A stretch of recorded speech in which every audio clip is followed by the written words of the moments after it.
સજાનંદ સ્વામી મહારાજની જય. મારું નામ હસમુખભાઈ પંચાલ. હું મીરાભાઈ અંદરમાં રહું છું.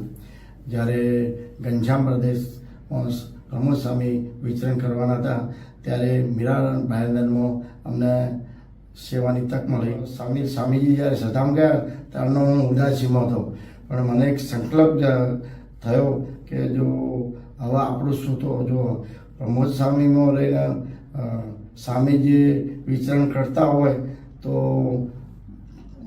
મારા ઘરે સ્વામીજીની પધરામણી થાય એવો મને સંકલ્પ આવ્યો. આ વાત હું નહીં ભક્તિ સ્વામીને કહું, નહીં કે રિસ્તામભાઈને કહું, કે નહીં નીતિનભાઈને કહું. એ રીતે મારી સંકલ્પ થયો હતો.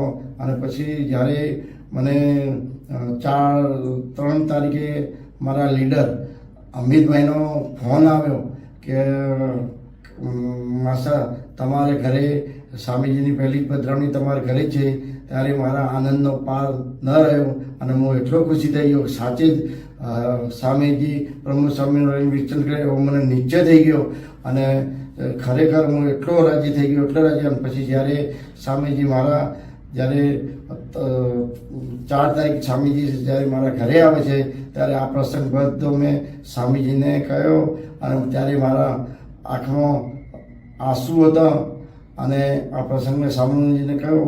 પછી મેં રડીને પ્રાર્થના કરી કે સ્વામીજી આજે જે તમે પ્રમોદ સ્વામી, હરિપ્રસાદ સ્વામી, પ્રમોદ સ્વામી એક જ છે એવું મને નિશ્ચય થઈ જાય અને આ મારા કોઈ મનુષ્ય ભાવ મારામાં ના આવે અને એવું મારા માટે એવું કરી આપજો.